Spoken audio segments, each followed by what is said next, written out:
electricity as one of those familiar, everyday facts of life, and yet it confuses pupils and teachers alike. What is it about electricity that people find so baffling? This is what Key Stage 3 pupils think. Does all the electricity turn into heat and light? Some can be wasted. Some can be? Because some energy can be wasted when you use it. Where would that energy go? It would just be used up. If children are trying to learn about electric circuits, we're asking them to imagine things that they can't see and that they've got to get their heads around.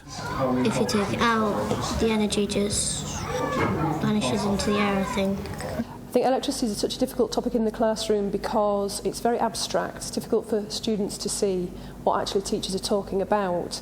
So you think there's chemical energy going around here? The children have some very strange ideas about electricity. They are trying to often find out what you want them to think. So what's in the battery? Gas. I think that any effective teaching really must start with where the kids are up to at that point. So if we're involved in teaching something like electrical circuits, it's important for the teacher to be able to identify what the children's existing understandings are, so then the teaching can move on from there. Why do we need the wires, Catherine?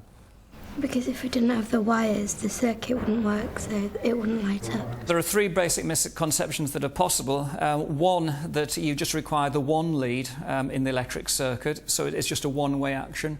The second, that you need two leads, and there is a clashing current action.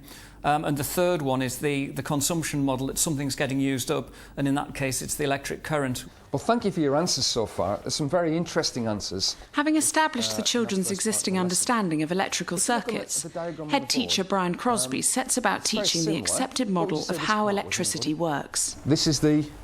That's the bulb. That's the bulb. The next step is vital. It's crucial to address the issue of how the circuit works. One of the challenges that children face in developing a real understanding of electric circuits is getting over the notion that the action doesn't all start in the battery. If you ask youngsters how an electric circuit works, they say that something comes out of the battery and makes the bulb light. With that model in mind, it's quite interesting to face the children with a challenge. And the challenge that I've used lots of times in the past is to set up a big circuit in the laboratory.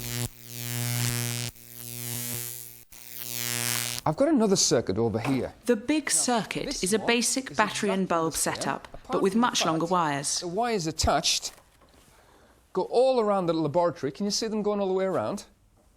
And they come to the bulb at the back. Now, what's the difference this time, do you think? Yes. The energy's got a longer way to travel. It's got a longer distance to travel. If I touch this now, how quickly does the light come on? Quick. Yeah? Now, who can tell me, if I touch on this one, it's going to be more difficult for us to see. What do we think is going to happen this time? If the youngster believes that everything starts at the battery, then they will predict, as is usually the case, that there will be a slight delay before the bulb lights in the big circuit. And how long do you think before the light bulb comes on, do you think? I think it'll take a couple more seconds than that one. You think this time it's going to take a few more seconds. OK, well, we're going to find out. 3, 2, 1. Let's do it again, just to test it out. 3, 2, 1. Yeah. What did you notice? It took the same amount of speed to light up. It took the same amount of speed to light up. And I'd say we've got about 30 metres of cable here. So we have 30 metres of cable, and it still took the same time to light up. When the experiment is actually tried out, you see that the bulb lights immediately, no matter how big the circuit is. And so here we have to move towards the idea that when the circuit is complete, then the action starts in all parts of the circuit, right from the word go. Did that surprise anybody? How many people were surprised by that? OK, how many people expected that to take place? Well done. So the electricity travels extremely quickly. I particularly like the big circuit idea because it really does engage children intellectually, and to actually hit the switch and to see the bulb light immediately, and to have children in the room crying out, oh no, it's lit straight away. If young people make the discovery themselves, it means more to them because it's their learning and they have ownership on that and they feel really proud of what they've done. What we're trying to do is, in one sense, put the outside of the jigsaw puzzle together for the young people so that they can fit the other pieces in place themselves. Some people think that the electricity just leaves here and kind of runs around, then runs back. Does that make sense? Yeah? But actually, all the objects that are going to pass the electrical energy are already in the circuit. Okay? They're already in the circuit. It's not like there's a little object in here that runs all the way around and comes back. They're already in there. And to demonstrate this, I've got a rope. The rope experiment is a really simple and effective way in the classroom to counter a lot of pupils' alternative conceptions and get them starting to think about what's actually occurring in the full circuit. It's very simple, it's very interactive, and it's very easy to use. Now, imagine you are a circuit, and I want you to imagine that I am a battery. The rope trick is a great way to demonstrate the continuous nature of the circuit and that charges exist in every part of it. Now, I want it to be fairly tight, but I want you to hold your hand so that I can pull it through. Is that okay? Have you got it? It's advisable to have something that you can see that moves on the rope, so tying a piece of ribbon or a bit of tape so that the pupils can actually see the rope is moving. So as the teacher pulls the rope through, they can show that the whole of the rope starts to move at the same time. In which ways is it similar to what we've been talking about? Because you said that there's loads of little bits already in it and everyone's holding a bit already. So we've got something already. And it's also complete. If I'm the battery, let's see what I'm doing here. What am I doing? You're pulling it through so it's circulating, and if you imagine that was the electricity it's going through each bit of wire, and then that goes through, and then the next bit comes through and it keeps circulating. What's the job of the battery, do you think? Josh? To get the energy round the whole way around the circuit. That's my job, it's going around, okay? Is there any less in any part of the circuit? Mr. Reid? When it comes back to you. Is there any less rope? Who's doing all the hard work in this model? Yeah? You are. And the battery. The battery's doing the hard work, okay? So the battery's providing the energy to make this thing work. It's a really good analogy for showing how the battery works because the teacher can pull the rope at different rates, which shows how fast or how slowly the battery forces the current to go around the circuit. And one last thing the teacher could do, picking on a pupil that you like, is you could ask them to hold the rope slightly tighter, and what will happen is as you pull it through, with it being a rope, you get a lot of friction, so you can talk about, well, a lot of energy has been transferred at the point where resistance increased. OK, now I want Catherine to hold the rope tight. If I pull, I should be able to pull it through. It's harder this time.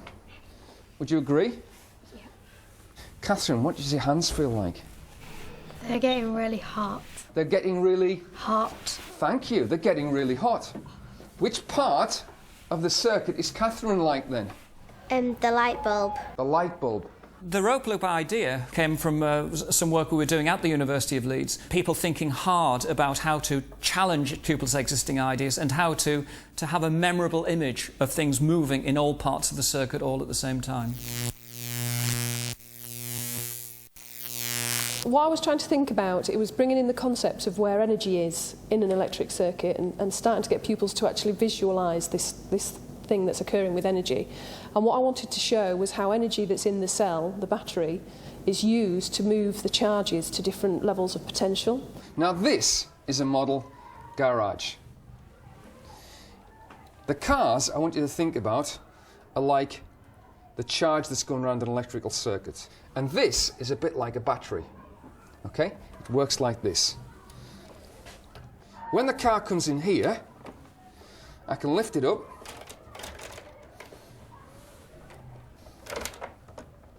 Car goes off here, and I can take it around here, and then suddenly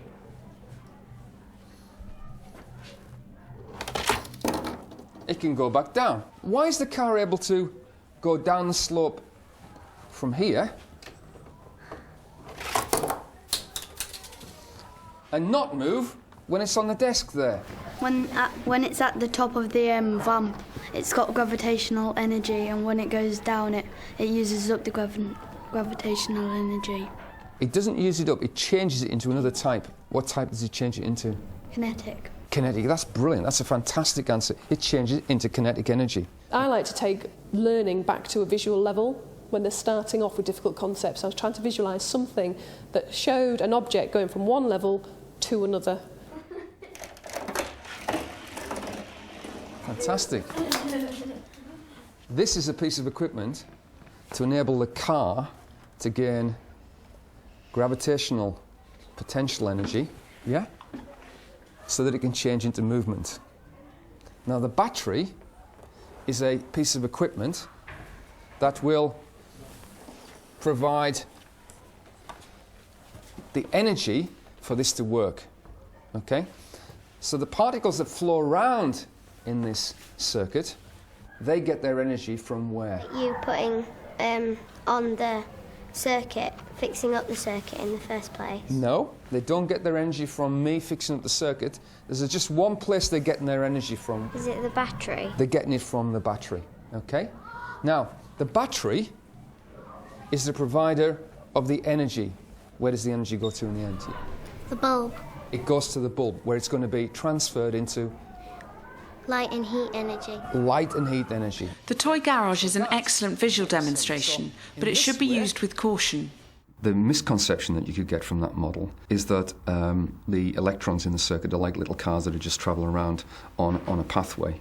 So you've got to be very clear which concept you're trying to get forward. There are limitations with this model. I was thinking about this. I think one of them is that it appears that the charges just come from within the battery itself, the cell itself, where actually they're out in the wire all there throughout the whole of the circuit. To me, I think that's one of the key ones that I would be aware of at this stage for the pupils. I think a really good way of testing pupils' understanding of these models and analogies would be to get them to work in groups. They could write a story of a charge as it goes around a circuit and explain what they think is happening at different points. The battery has chemical energy stored in it. It releases the energy, allowing it to flow through the wires and then transfers into light and heat. And the remainder travels back to the battery. What else? Can you tell me, is that right, wrong? What would you think about that idea now from what we've learned today? No, that's wrong because we learned that comes from the negative side. we've learned that it comes from negative side and then comes back in through the positive. So it doesn't come out of both ends? No. It comes back into the bulb? No, because where would the energy go when it's just gone from both ends? It has nowhere to go besides lighting up the bulb. Ah, okay, so it wouldn't. Okay. So I need there to be the complete pathway, the complete circuit for it to work. Yeah. By using these demonstrations, teachers should be able to provide children with a solid understanding of basic electricity. We want, by the end of the lesson, to have unpicked the wrong ideas, to give them some simple basic concepts, and we want to give them a framework for their own learning for the future. I think that at the end of Key Stage 3, if children had a strong idea that a circuit involved charges circulating around the circuit in a continuous loop with energy being transferred from battery to bulb, if children had that as a robust understanding, I'd be very happy with that.